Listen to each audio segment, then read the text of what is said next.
स्वस्थ शरीर में ही स्वस्थ मस्तिष्क और आत्मा का निवास होता है। यह सिर्फ कहावत नहीं, एक सच्चाई है। स्वस्थ शरीर की कामना स्वच्छता के आधार पर ही की जा सकती है। इसीलिए पीएम मोदी ने स्वच्छ भारत स्वस्थ भारत का आह्वान किया और उनका ये प्रयास रंग भी लाया। अब मोदी सरकार देश को कुपोषण से बचाने के लिए प्रतिबद्ध है और इसके लिए कई तरह की योजनाएं भी चलाई जा रही हैं।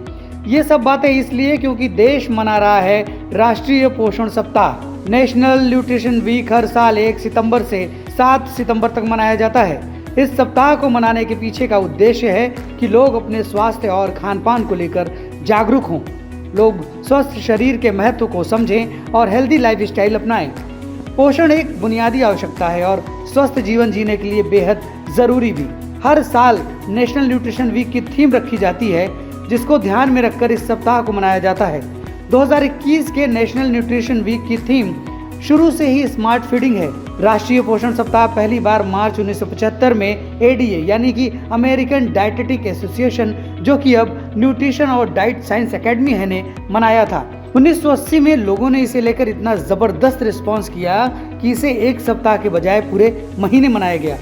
भारत में केंद्र सरकार ने 1982 में एक अभियान राष्ट्रीय पोषण सप्ताह शुरू करने का निर्णय लिया। यह अभियान लोगों को पोषण के महत्व के बारे में शिक्षित करने और उन्हें एक हेल्दी लाइफस्टाइल जीने का आग्रह करने के लिए बनाया गया है।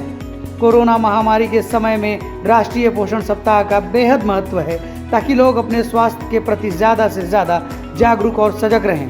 अपने खान पान में ऐसी चीज़ों को शामिल करें जो उनकी इम्यूनिटी और शरीर को मजबूत बना सके। पोषण हमारे दैनिक जीवन के केंद्र में है और इस चक्र को नियंत्रण में रखने के लिए एक बैलेंस और पौष्टिक आहार जरूरी है। इसके बारे में लोगों को शिक्षित करने के लिए भारत सरकार के महिला और बाल विकास मंत्रालय का खाद्य और पोषण बोर्ड राष्ट्रीय पोषण सप्ताह के इस सप्ताह भर चलने वाले वार्षिक उत्सव का आयोजन करता है। यह मानव शरीर में उचित पोषण के महत्व और कार्य पर जोर देता है। एक आवश्यक बात और भी जान लीजिए, शरीर के लिए आवश्यक संतुलित आहार लंबे समय तक नहीं मिलना ही कुपोषण कहलाता है। अक्सर हम यह सोचते हैं कि कुपोषण बच्चों और महिलाओं को ही होता है, लेकिन ऐसा बिल्कुल नहीं है। कुपोषण उम्र पर निर्भर नहीं करता।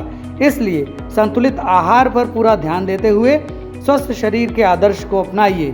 नागरिक पोषित और स्वस्थ होगा तो देश भी स्वस्थ और समृद्ध होगा।